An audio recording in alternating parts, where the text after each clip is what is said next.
Sekarang dia ngomong lagi bahwa Sunan Ampel adalah anaknya Sunan Gresik. Salah maning bae. Kalau di Banten dia takut sama cucu-cucu Sultan Hasanuddin seperti saya sampai dia minta maaf. Sekarang saya tantang cucu-cucu Sunan Ampel yang ada di Surabaya, bisa tidak mereka membuat Rizik Syihab minta maaf kepada keturunan Sunan Ampel Surabaya. Rajulun yas'a ini menurut Syekh Nawawi At-Tanara Al-Bantani di dalam kitabnya Marah Labid atau yang dikenal dengan Tafsir Munir, namanya Habibun Najjar. Siapa namanya?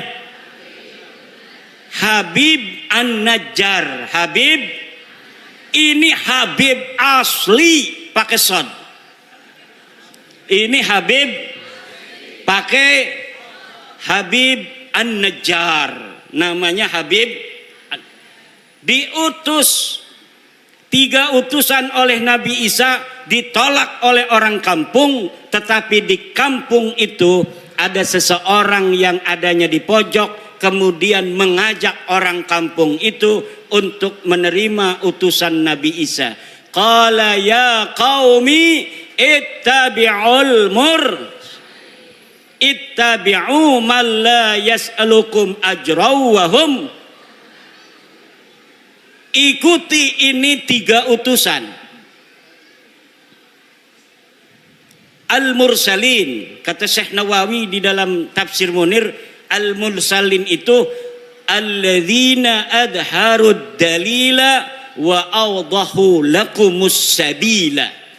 Orang-orang yang membawa dalil. Habib An-Najjar mengajak orang-orang kampung Imtaqiyah untuk mengikuti orang-orang yang membawa dalil. Man adharu alladzina adharud dalil wa awdahu lakumul sabil.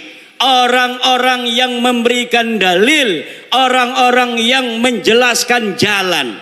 Kalau ada orang yang berbicara tentang kebenaran, dia membawa dalil, pegang. Kalau ada orang datang membawa kebenaran tanpa adanya dalil, tolak. Wala taqfu ma laisa laka bihi ilmun. Jangan kau ikuti apa-apa yang kamu tidak tahu dalilnya. Ada orang ngaku-ngaku miskin ke RT.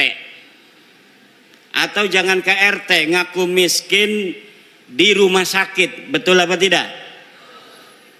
Saya miskin, kata petugas rumah sakit. Mana dalilnya? Dalilnya harus bawa. Ngaku miskin supaya gratis di rumah sakit, harus ada dalilnya. Betul apa tidak? Dalilnya adalah surat keterangan RT, RW, kecamatan, dan dinas sosial atau dinas kesehatan bahwa dia adalah orang, maka bisa gratis di rumah sakit. Pak, saya nggak mau bayar Pak, orang miskin. Mana dalilnya? Ini Pak, keterangan dari RT-nya. Ini keterangan miskin dari RW. Ini keterangan miskin dari kecamatan. Ini keterangan miskin dari dinas sosial. Ini keterangan miskin dari dinas kesehatan. Baru rumah sakit menggratiskan orang yang mengaku miskin. Ngaku miskin aja Pak. Pak, ya ngerokok baik. Harus ada apalagi orang yang ngaku cucu. Betul apa tidak? Orang yang ngaku miskin harus ada dalil, apalagi orang yang ngaku cucu. Mana dalilnya? Ngaku-ngaku cucu Nabi. Mana kitabnya? Mana hasil tes DNA-nya? Ora ono. kita belaka, sejarah helaka, tes DNA ne melenceng ning dindi. Tes DNA ne melenceng nangen dindi. Ada di Indonesia, Bu.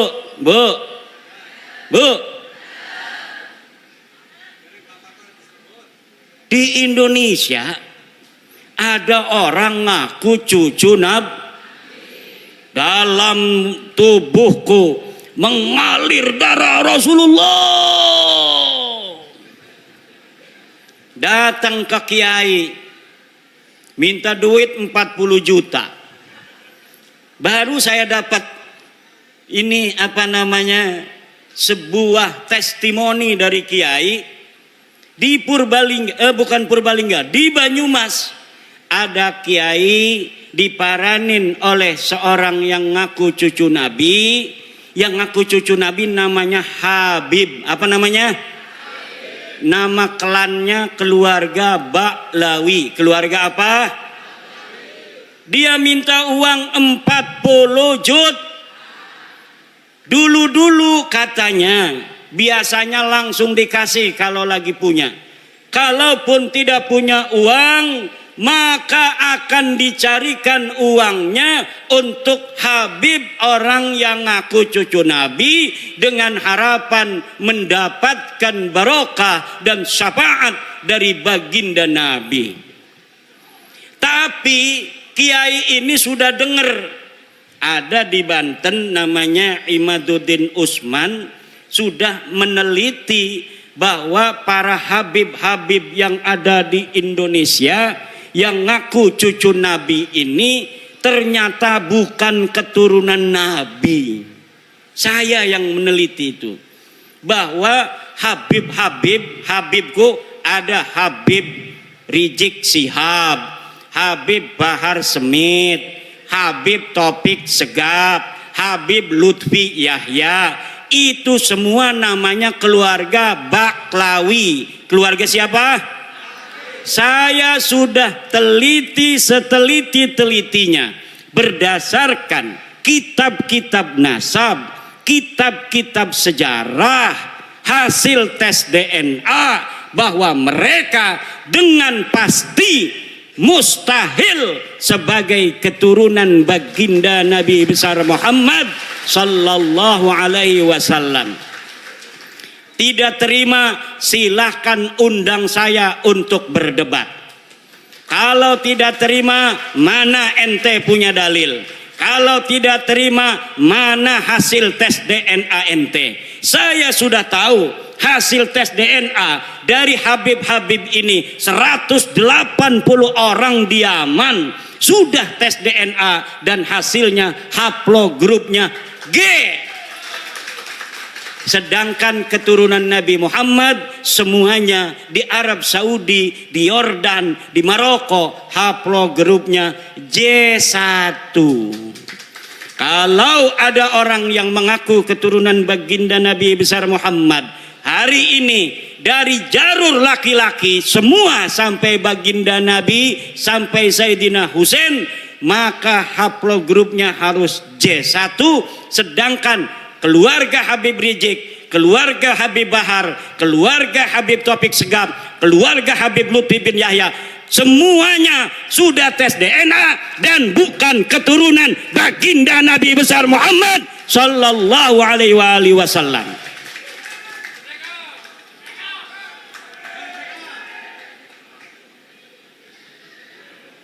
Itu ceritanya. Kembali kepada Kiai Banyumas tadi tuh.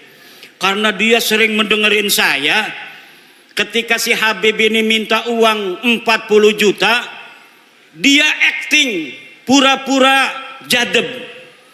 Kiai Imad pahlawanku, Kiai Imad pahlawanku, Kiai Imad pahlawanku. Langsung Habibnya kabur.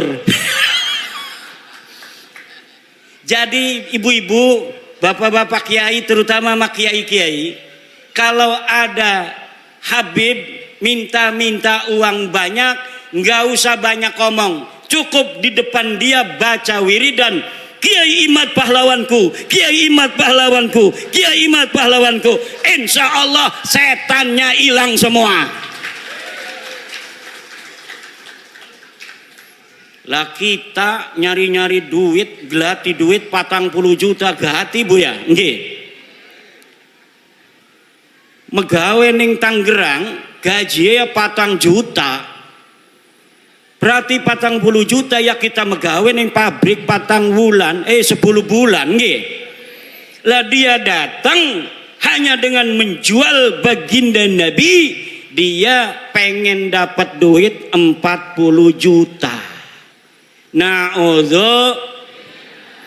orang-orang yang menjual nama Nabi besar Muhammad sallallahu alaihi wasallam begini, kira-kira masuk surga apa masuk neraka? Yang keras. Yang keras.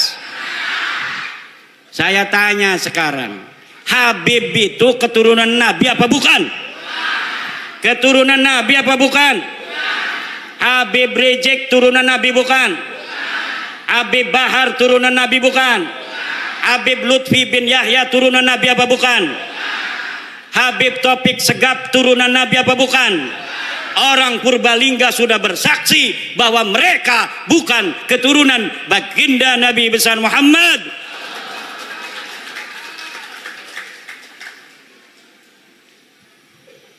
Ibunda Khadijah Al-Kubra akan tersenyum kepada orang-orang Purbalingga.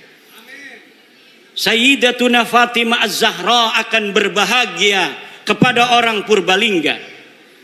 Sayyidina Ali, Sayyidina Husain, Sayyidina Hasan akan tersenyum kepada orang Purbalingga, kepada masyarakat Nusantara yang sudah menyelamatkan nama baik Sayyidatuna Khadijah Al-Kubra, Sayyidatuna Fatimah Az-Zahra, Sayyidina Ali dan baginda Nabi besar Muhammad sallallahu alaihi wasallam dari orang-orang sekarang yang dia bukan turunan baginda Nabi, tetapi dia mengaku-ngaku keturunan baginda Nabi.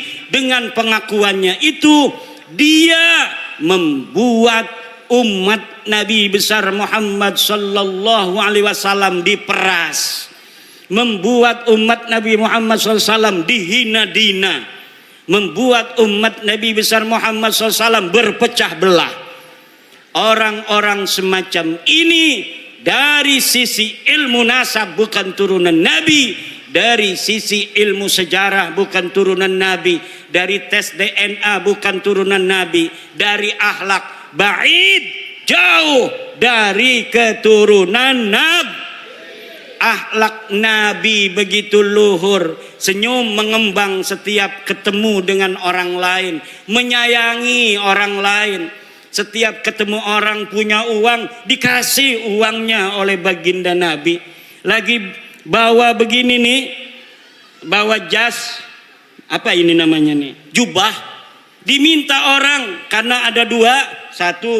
Kalau turunan Nabi itu harus sama dengan Nabi.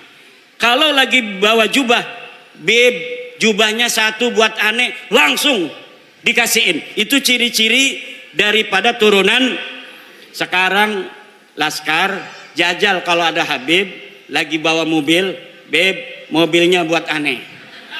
Kalau dia kasih itu mobil, dia turunan Nabi. Kalau tidak kasih itu mobil, jangan sampai engkau percaya bahwa dia keturunan baginda Nabi besar Muhammad. Setuju? Ada Habib datang ke Kiai bawa mobil. Beb, bawa apa ke sini? Mobil. Mobilnya buat aneh aja. Sebelum diminta, minta dulu. Sebelum dia minta uang, minta dulu apa yang dia bawa. Dia bawa udang-udang begini, pinta. Dia bawa jubah begini, pinta. Wah, berarti Ki Imad nanti kita minta coba kasih enggak? Ya enggak. Aneh kan enggak ngomong-ngomong, aneh turunan Nabi. Ente punya istri, cerai, nanti aneh kawinin, ente masuk surga. Ada Profesor Manahem Ali berriwayat, Ada seorang kiai, istrinya cantik jelita.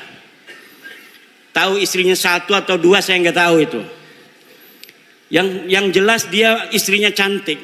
Datang Habib, suruh dicerai istrinya. Kata si Habib, kalau engkau cerai istrimu lalu aku nikahi istrimu, maka engkau akan dapat barokah, dapat syafaat, masuk dalam surga.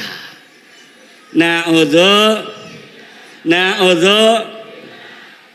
Apakah yang model begitu betul turunan Nabi? Jawab. Apakah orang yang datang ke rumah kiai minta uang 40 juta itu turunan Nabi? Apakah ada orang yang menghina orang lain itu turunan Nabi? Orang yang mulutnya selalu mencaci maki Presiden Indonesia dengan alasan-alasan PKI, alasan antek asing, ijazah palsu. Apakah orang semacam itu pantas jadi cucu Nabi apa tidak? Dia cucu Nabi bukan? Orang yang selalu membuat keonaran. Orang kampung kita suruh demo tiap hari nggak dibayar. Katanya untuk bela agama Islam. Kemudian orang-orang kampung kita meninggalkan pekerjaannya, meninggalkan kegiatannya, suruh demo tiap hari. Dia yang dapat duit, orang-orang kampung kita yang kerjaannya acak-acakan, ekonominya murat-marit, istrinya muring. Tahu muring? Istrinya muring, ngambek, marah-marah karena dia jaga warung ditinggalin. Apa betul? Dia bertani, taninya macul tidak disempurnain. Dia jagain pancingan lele, pancingan lelenya ditinggalin. Kenapa? Suruh demo,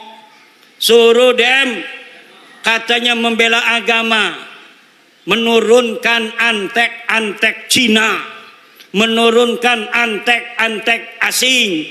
Tapi ternyata perjuangan mereka semata-mata bukan untuk agama, bukan untuk rakyat, bukan untuk bangsa, tetapi untuk tingginya nama mereka sendiri dengan mengorbankan putra-putri Indonesia agar masa depannya acak-acakan, tetap miskin, melarat, tidak punya pekerjaan. Na'udzu. Bu, anak ibu mesantren, betul apa tidak? Anak ibu mesantren pengen jadi kiai, betul? Kiai Sahal sangat bahagia kalau anak ibu-ibu melebihi kiainya. Makanya saya bikin syair, ya Rabbi bil khalil iftah kulla talibina waj'alhumu khairan minna wa khairal umami. Ya Rabbi bil khalil iftah kulla talibina waj'alhumu khairan minna wa khairal. Ya Rabbi bil khalil, ya Tuhan dengan barakah Syekh Khalil Bangkalan, iftah kulla talibina, beri futuh santri-santri kami, waj'alhumu, jadikan mereka khairan minna, lebih baik daripada aku, wa khairal umami, dan sebaik-baiknya umat. Seorang kiai akan bahagia kalau muridnya lebih pinter daripada dirinya. Betul? Kalau gurunya hafal Quran cuma 2 juz, kayak saya, itu juga dulu. Saya sekarang punya murid sudah hafal 30 juz karena habis mondok di saya belajar kitab kuning, dia ngaji di pondok tahfidz. Sekarang sudah 30 juz. Saya senang dan bahagia. Dia dulu bisa baca kitab, sekarang sudah hafal Al-Qur'an.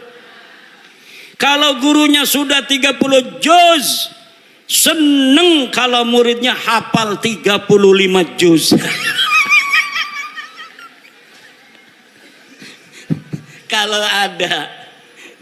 Kalau ada lebih dari 30 juz itu seneng mungkin gurunya.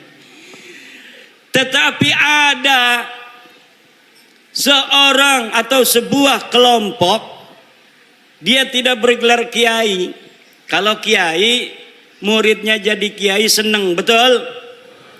Tapi ada Habib punya murid namanya Mukibin. Ini Mukibin tiba-tiba pas udah 2 tahun dia pakai Al-Habib. Wong Banyumas, gua Al-Habib. Lah kira-kira gurunya itu yang seorang Habib marah apa tidak kalau ada murid tiba-tiba make gelar Al-Habib? Marah, itu bisa dipukulin, dipersekusi. Kenapa? Karena bagi mereka nasab itu lebih utama daripada ilmu.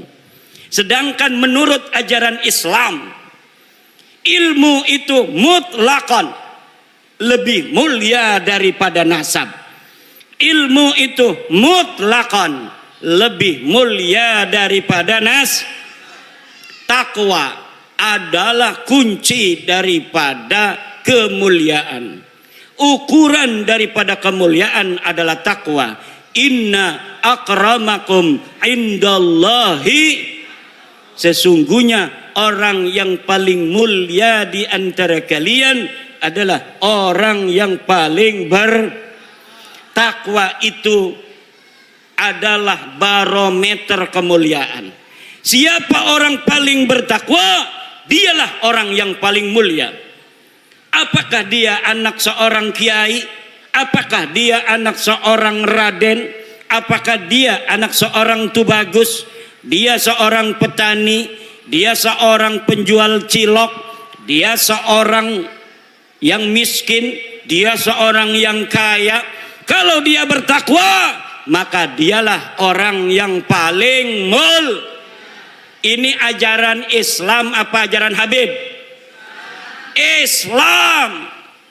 Tapi ajaran Habib, dia ngomong sama santri-santrinya, kalau nanti jadi kiai banyak ilmunya, jangan sampai di hatimu ada perasaan sama dengan Habib.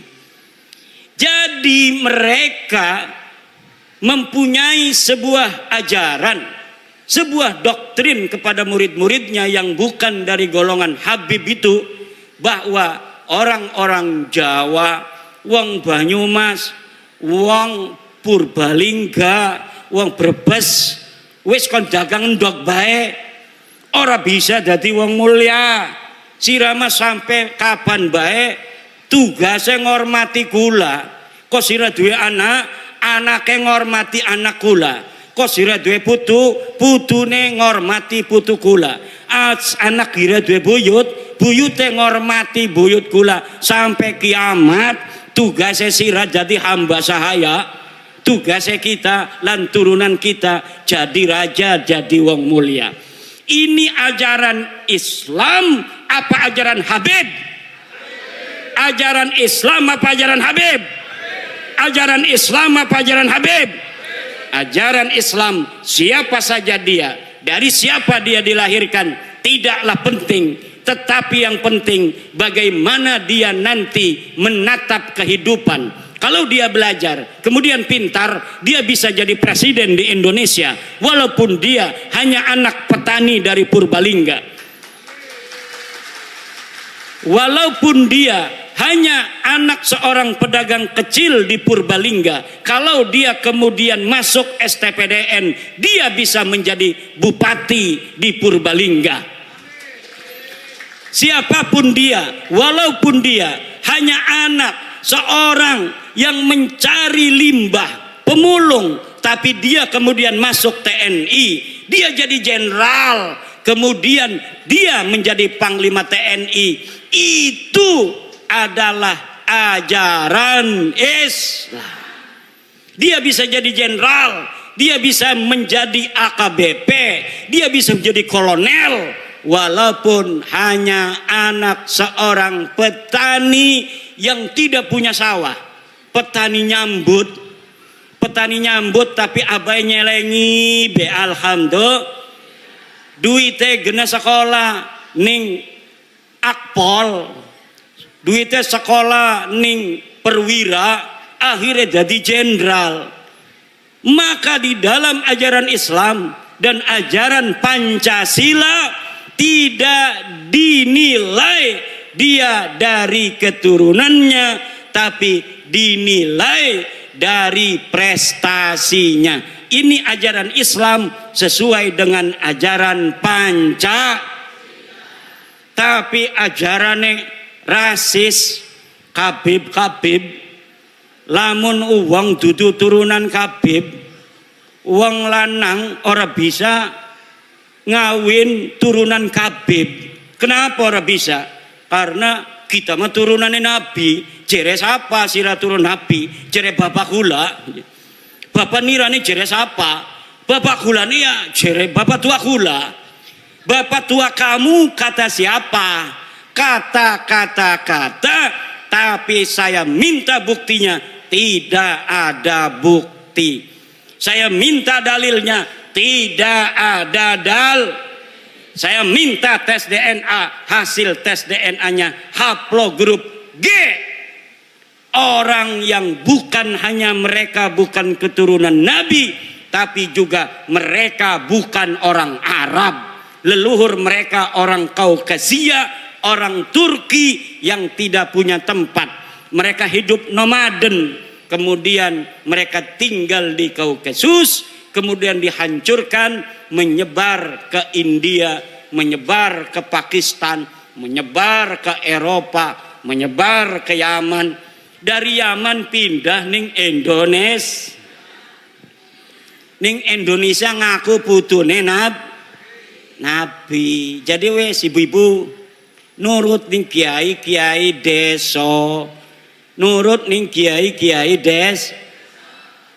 ning desa kita ana sing ngajar Fathul Qorib ning musola. Wonge 5 sing ngaji, sing siji ngantuk, sing siji izin. Tinggal wong telu, sing telu ning ngantuk. Ngajar Fathul Qorib kiai, dia yang ngajar ngaji, dia yang bawa kopi. Dia yang ngajar ngaji, dia yang bawa kopi. Kadang-kadang diamplopin yang ngajinya, saking pengen ngelihat orang itu masuk surga, sampai dia kiai ngajar ngaji, gawa kopi, gawa kue, gawa amplop maning. Alhamdulillah. Itulah orang-orang ikhlas. Lah sekarang Bu, karena mereka sudah tahu bahwa mereka itu gagal jadi keturunan Nabi, ngegawa-gawa Wali Songo supaya gagal jadi turunan Nabi. Kata mereka Wali Songo juga sama turunan Baklawi. Padahal dari zaman dulu mereka menghina-hina Wali Songo, keturunannya tidak ada. Wali Songo keturunannya terputus. Tapi sekarang sudah diteliti mereka bukan cucunya Nabi. Mereka katakan Wali Songo itu keluarga mereka, Baklawi. Rizik Syihab sebelum saya membuat tesis tentang bahwa para kabib itu bukan turunan Nabi, dia ditanya oleh orang tentang Azmat Khan. Dia jawab, saya bukan ahli nasab, tanya saja itu ke Rabitah Alawiyah. Sekarang dia ketika nasab Habib ini sudah putus, gagal jadi putune Nabi, dia kemana-mana kampanye, ceramah muter-muter, mengatakan bahwa Wali Songo Sunan Gunung Jati, anaknya yaitu Sultan Hasanuddin adalah merupakan keturunan dari Ba'lawi sama dengan Habib-Habib. Iki arane pengen ngegawa Wali Songo rungkat kaya dewekanane. Mereka sudah rungkat, mereka tidak sudi, tidak ridho. Kalau hanya mereka yang rungkat, mereka juga ingin bawa-bawa Wali Songo yang asli putune Nabi. Wali Songo asli putune Nabi. Pengen supaya Wali Songo juga sama-sama putus nasabnya, sama-sama rungkat nasabe 2024. Ning dindi ceramah muter-muter pakai takbir lagi. Salah pakai takbir. Saudara-saudara, Sunan Gunung Jati punya istri Nyai Rara Santang, takbir. Ligane salah. Nyai Rara Santang itu bukan istrinya Sunan Gunung Jati, tapi ibunya Sunan Gunung Jati. Udah salah pakai takbir. Takbir. Marah anak-anaknya. Keturunan Sunan Gunung Jati akhirnya minta maaf. Saya mohon maaf. Sekarang dia ngomong lagi bahwa Sunan Ampel adalah anaknya Sunan Gresik. Salah maning bae. Kalau di Banten dia takut sama cucu-cucu Sultan Hasanuddin seperti saya sampai dia minta maaf. Sekarang saya tantang cucu-cucu Sunan Ampel yang ada di Surabaya, bisa tidak mereka membuat Rizik Syihab minta maaf kepada keturunan Sunan Ampel Surabaya?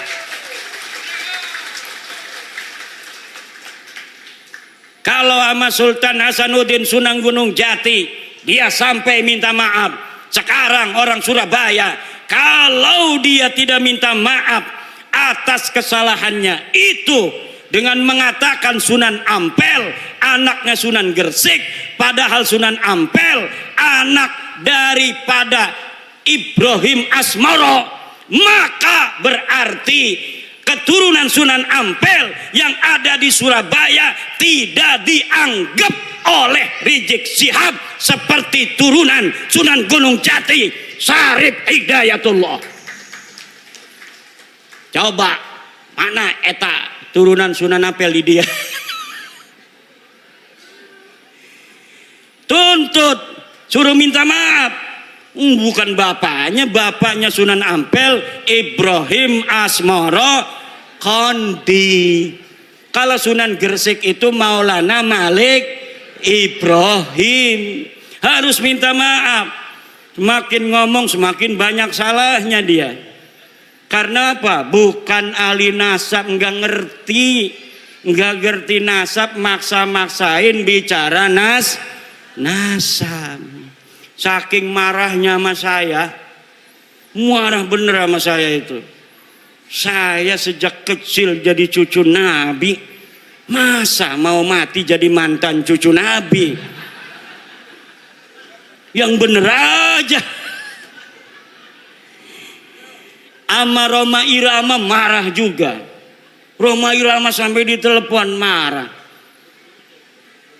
Kata Roma Irama, siapa lu negur-negur gue? Wih, hebat juga tuh Bang Haji. Bang Haji Roma kenal bu? Bu, kenal gak Bang Haji Roma? Yang nyanyi apa contoh lagunya? Sebujur Bangkai. Satu lagu Roma Irama Sebujur Bangkai lebih utama dari ceramah para habaib 70 habaib. Satu lagu Sebujur Bangkai Roma Irama lebih mulia dan lebih manfaat bagi umat Islam daripada ceramah 70 habaib.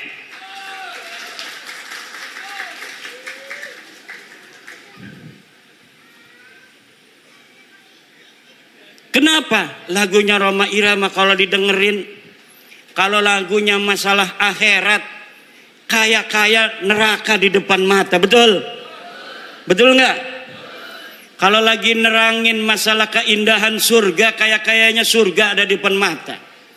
Kalau lagi menerangkan istri salehah, Masya Allah pengen nambah lagi. Setiap keindahan yang tampak oleh mata. Apa tuh? Nggak hafal saya. Ada kiai yang hafal seluruh lagu-lagu Rhoma Irama. Namanya Kiai Haji Raden Syarif Rahmat. Itu di rumahnya bukan kitab dia mah, kaset semua. Masya Allah. Padahal hafal Quran, pinter baca kitab kuning, tapi ngefan banget sama Rhoma Irama sampai dia mengatakan bahwa Rhoma Irama adalah waliyun min auliyaillahi ta'ala. Rhoma Irama adalah waliyun min auliyaillahi ta'ala. Coba kita lihat, umurnya sudah 80 tahunan. Tapi ketika mendengar tentang tesis saya, dia ingin menelusuri, dia ingin meneliti. Kemudian sekarang dia mempunyai keyakinan bahwa para habib ini bukan keturunan baginda Nabi besar Muhammad sallallahu alaihi wa alihi wasallam. Kalau orang siapa saja yang masih ragu-ragu di hatinya, takut kewalat, maka lihat sebelum ayat Aqsal Madinah.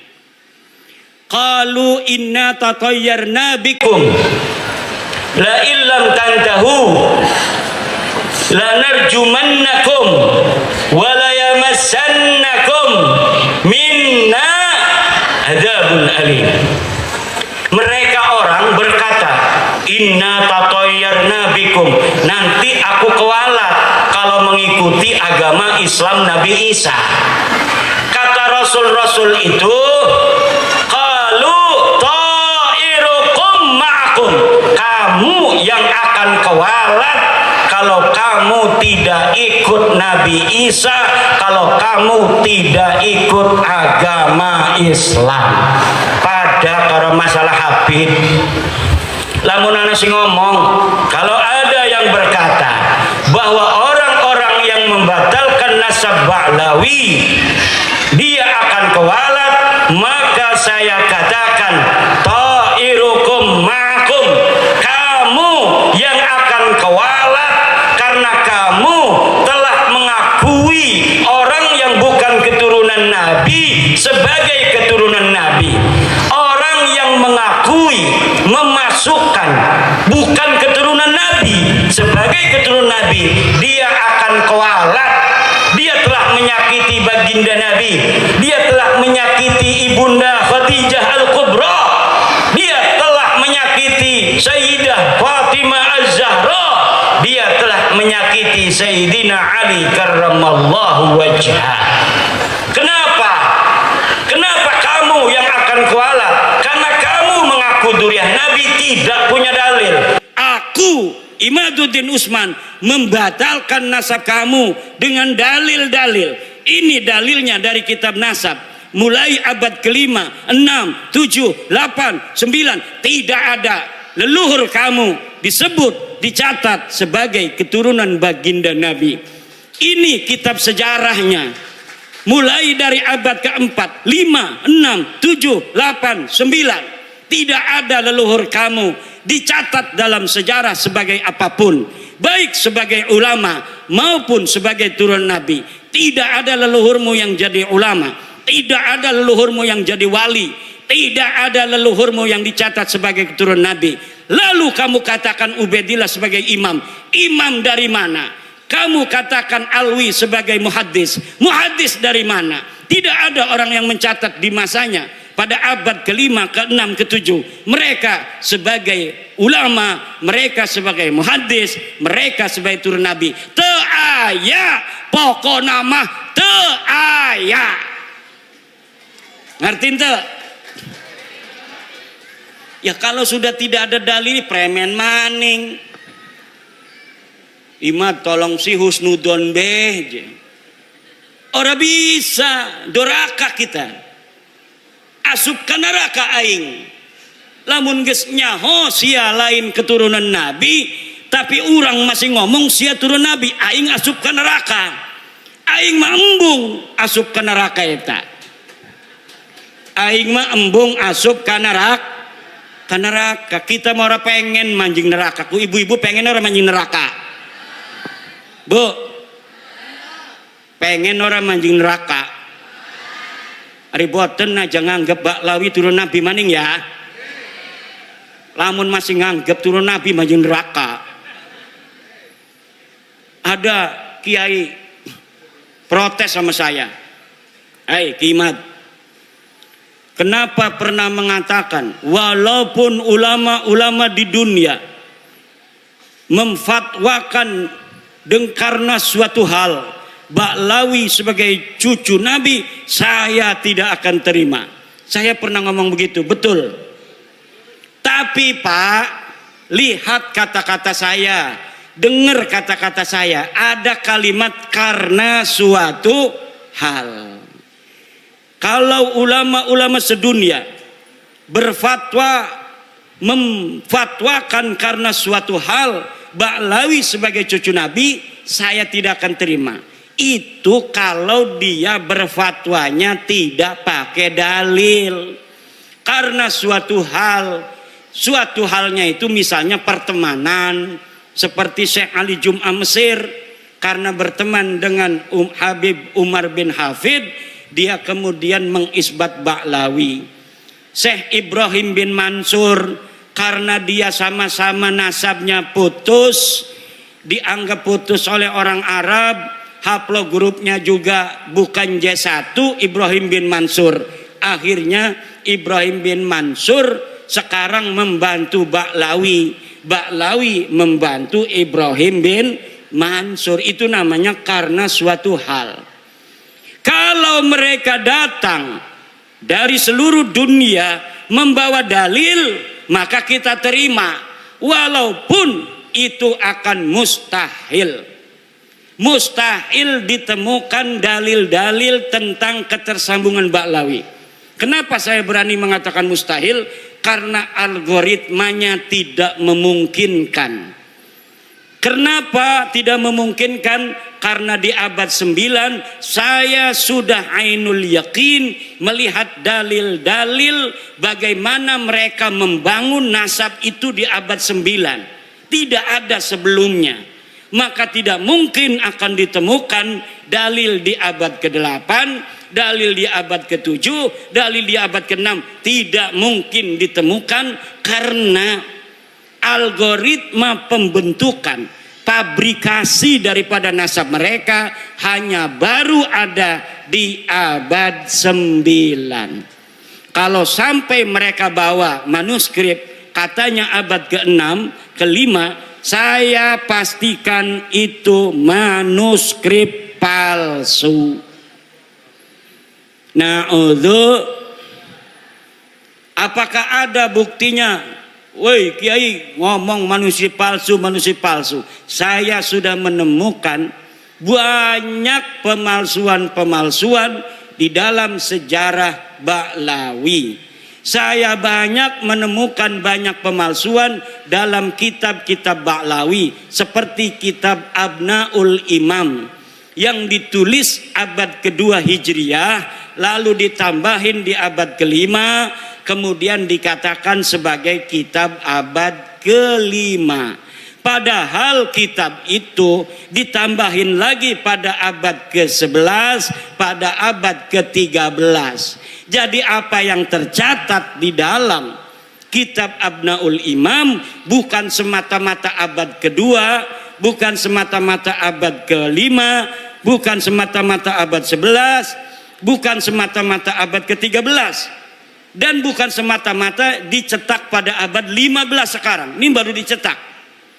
Tetapi Dari banyaknya penulis dari satu masa ke masa yang lainnya tidak ada dibedakan, ini catatan dari abad 2, ini catatan dari abad 5, ini catatan dari abad 11, ini dari abad 13. Tidak dibedakan. Kalau kita ngaji kitab Fathul Qorib, ada matan takrib, ada Fathul Qorib. Untuk membedakan matan dan sarahnya itu ada dalam kurung. Kalau yang dalam kurung itu matan, yang selebihnya itu syarah. Tapi dalam kitab Abnaul Imam tidak dibedakan mana karya Toba-Toba, mana karya yang lainnya. Jumlahnya semuanya ada 4 orang, 5 dengan muhakkiknya.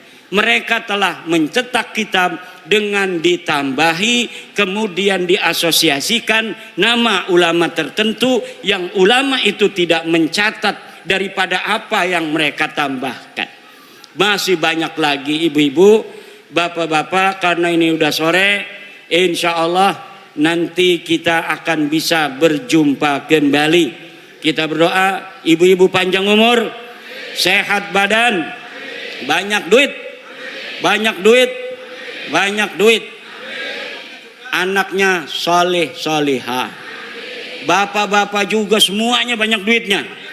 Ini yang hadir di sini dan anak keturunannya ila yaumil qiyamah jadi orang kaya raya semua, jadi orang yang berilmu semua, jadi orang yang berpangkat tinggi semua, bermanfaat dan menjadi pahlawan untuk generasinya masing-masing. Allahumma amin, Allahumma.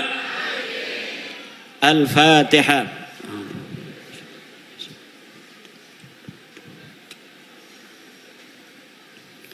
Wallahu huwal muwaffiqu ila aqwami thoriqin.